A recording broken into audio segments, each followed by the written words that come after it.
This is not Singapore and it's not Dubai. That is the world's largest shopping mall and it's in Tehran, Iran.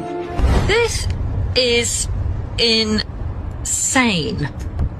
How far down does it go? Does it go all the way down there? Yep. It goes all the way down there as well.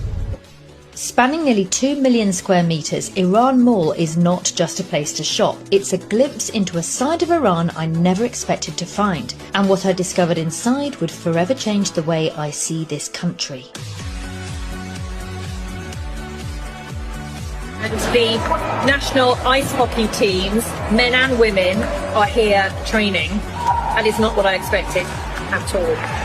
Ovi, you're the national manager for the Iranian team. They're all national team managers. And Men's, women's, and under 18 and under 20. With national team Iran. national team of Iran. Amazing. SIP